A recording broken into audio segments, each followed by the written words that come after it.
May gagawin tayong major upgrade. Excited na ako guys. Sana goods. Sana hindi tayo abutin ng ulan. Ayun, no? Tingnan nyo yung kalangitan, no? Medyo umaambon-ambon. Tapos wala akong kapote. Nasa hiraman yung kapote ko. Paggas muna tayo dito sa ating tropang shell. Alright.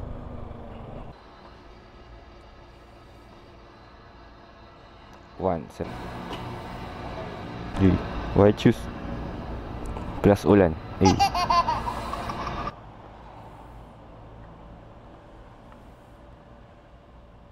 Alright. Paldog. Thank you.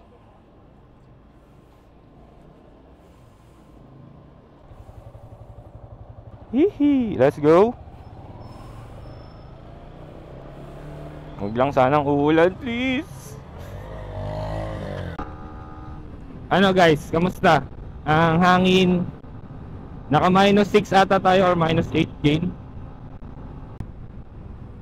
Tamang chill ride lang tayo ngayon. Wala naman tayong dapat hapitin. Guys, nakikita ko clear yung clouds dun sa dulo.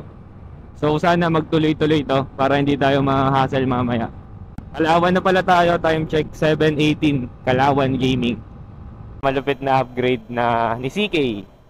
So papunta tayong Antipolo ngayon. Tapos dumaan tayo dito sa kabila. Sa likod yung daan natin sa may Laguna Loop.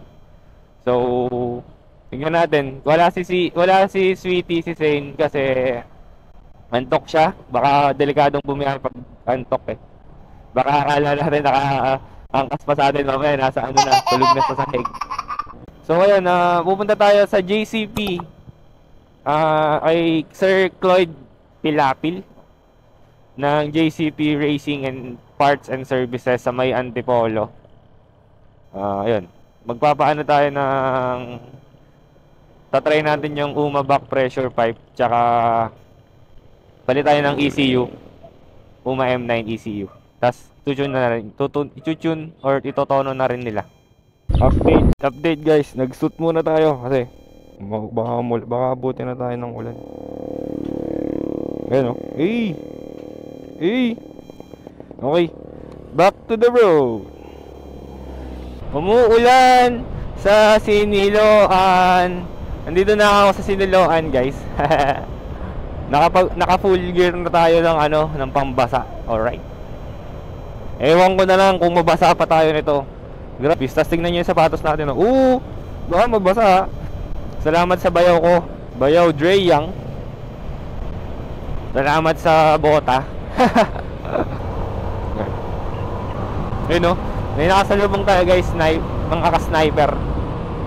Iniilawan tayo. Parang lang yan. Boys, what's up tropa? Okay guys, nasa FAMI na pala tayo. FAMI Laguna. Alright.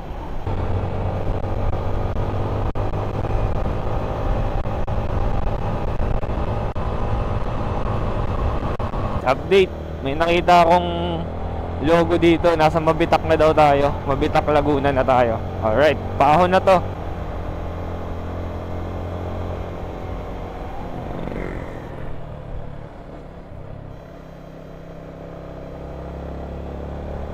Diba? Halos paahon, no? Parang hindi umulan dito. O ambon.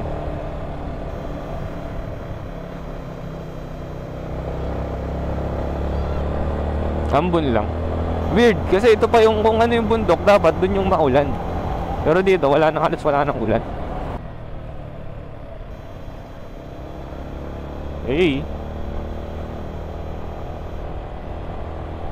Sarap pag motor dito kung hindi umuulan.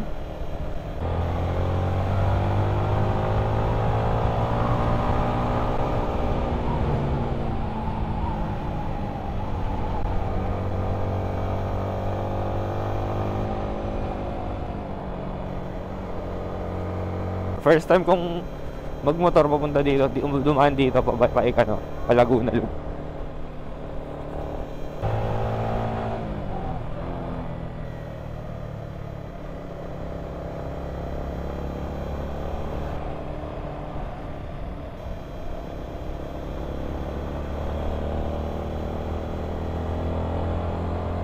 I love Mabitak.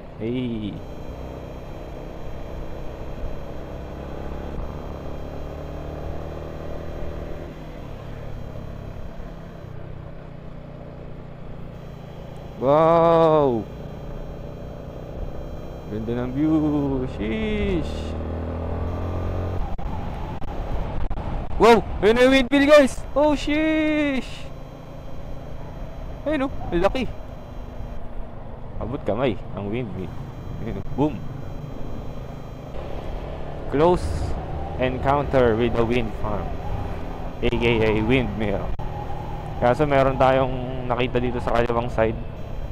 Ganyan, ba't tinabas-tabas nila? Ano kayong plano nila dyan? Oh my god, gagawin bahay ata.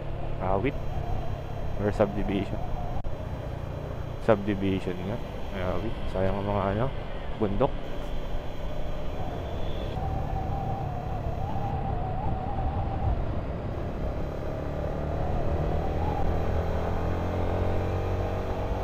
Let's go, CK. Hindi natin alam kung nasaan na tayo.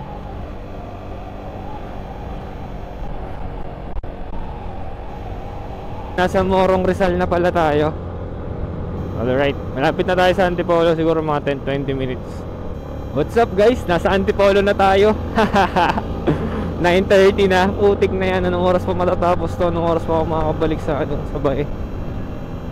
Sheesh. Pag di mo talaga memorize yung daan dito na pag ano na yung daan, todas. Mag-aalangan ka talaga. Alangan sa alangan.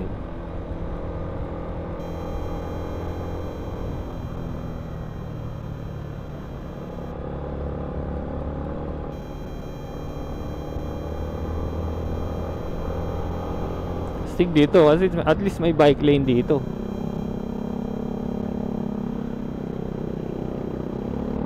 Diba? Hindi mapiperwisyo yung ano, mga nagbibisikleta kasi may dedicated space sila. Goods, diba? Right, yun lang. Dito na tayo sa JCP Racing. Let's go. Yan. Tabi lang siya ng O-Save. Tapos halos tapat nung tire na yun, Uric tire something. What's up guys? Ako to si Byron.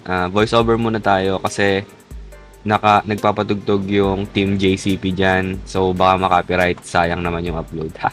So ito, nasa loob na tayo ng JCP Racing. Tapos yan, si CK. Binaklas na yung side fairing niya pero yan. Tapos para mamaya install na lang yung UMA V2 back pressure at ang ating M9 ECU. Alright. Tapos yun. Yan, M9 ECU na yan yung pinaka-updated or upgraded, recent version ng ECU ng ng UMA. Kasi yung V2 back pressure naman, yan lang napili natin kasi silent ano lang siya. Hindi siya ganun kabalahaw.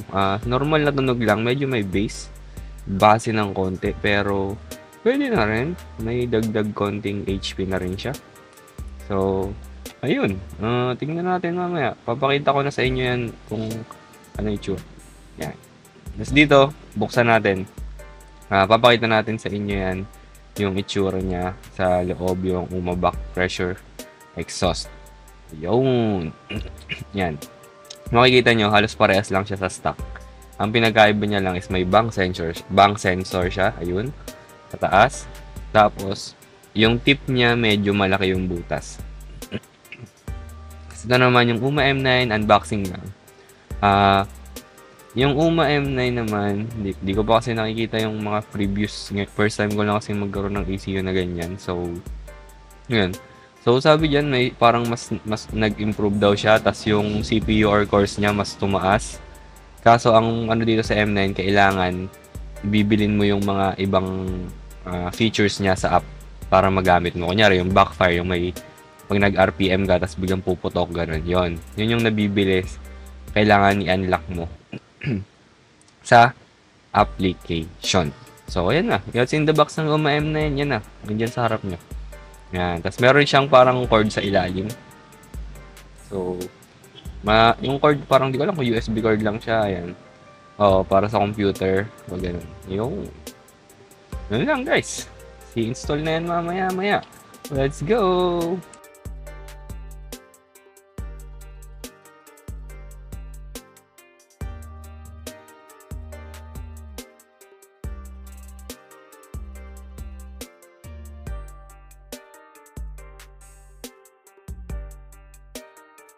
Tapos dito naman guys, merong pagtanggal ng side fairing, meron dyan 3 pinaka-lock. Tsaka yun, yung sa dulo yung pang-apat. So dapat, be careful kayo dyan, dahan-dahan. Kasi huwag nyo bibiglayin. Kasi pag may pumutok dyan, or na bale, aawang na yan. Hindi nyo na masasara, sayang na. Siyempre, bago tanggalin yung fairings, tanggalin nyo muna yung mga tornilyo. May mga tornilyo dyan. Tapos yan, yung harap naman, tinanggal din. Kasi ilulukutin yung ECU tapos isasalpak doon yung bagong ECU. Alright, yun lang. Tapos yan, nadukot na ni Sir Clyde yung yung dating ECU tapos natanggal niya na yung saksakan and then nakabit niya. Yun. Tapos yung isa naman, yung kapatid niya, nakabit na yung kinakabit yung pipe na uma. Yung let's go. Dainuhan na ito. Pero hindi, bago yan, si Sir Clyde, sinisync niya muna yung M9 ECU dun sa phone niya. Ayan parang hindi ko alam kung flashing yan or something na parang calibration, gano'n.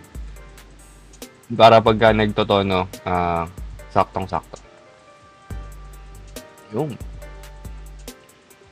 Yan makikita nyo, laki ng tip Mas malumaki siya kaya kumpara dun sa stock. Kaya ramdam mo yung base pagka-base nito. Yun lang guys. Nice one. Tonohan na ito.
Shit, solid. Guys, naka na tayo. Naka-uma back pressure na tayo. Ba't parang ganun? Sobrang bass. Sobrang bass nung tunog, putik.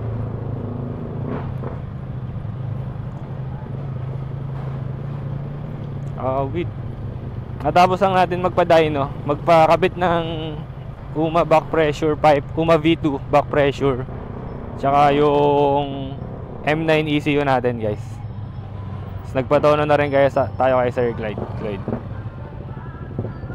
Solid.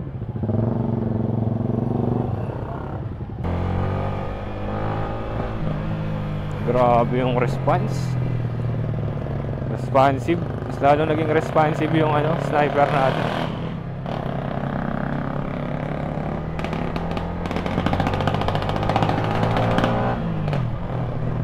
Sheesh.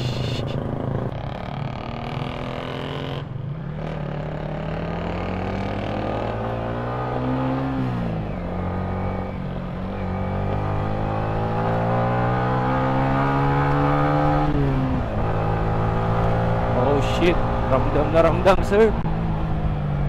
Grabe.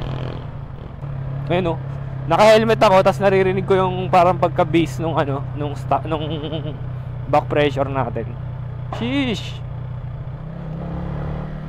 Grabe, parang Mas nadagdagan yung ano. Ramdam ko yung responsive ng ano ngayon, ng motor.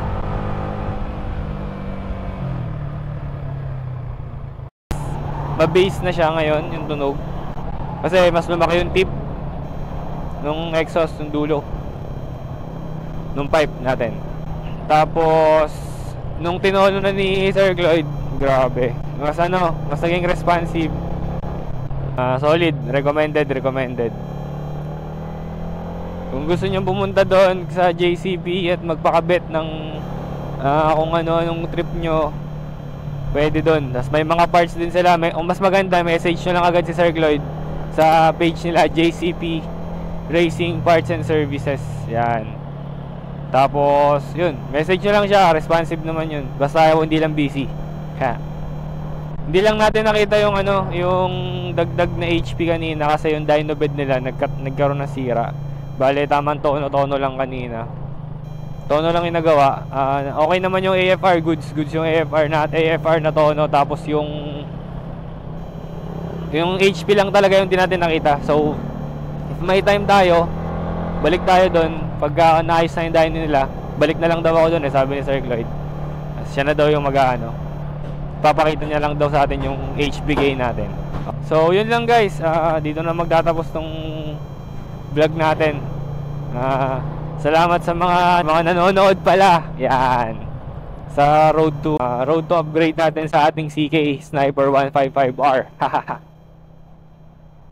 Tsaka salamat sa mga nanonood. Tas huwag niyong kalimutang mag-like, mag-comment kung may tanong kayo, syempre. Tas kung gusto nyo, subscribe na rin kayo, o kaya share nyo na rin.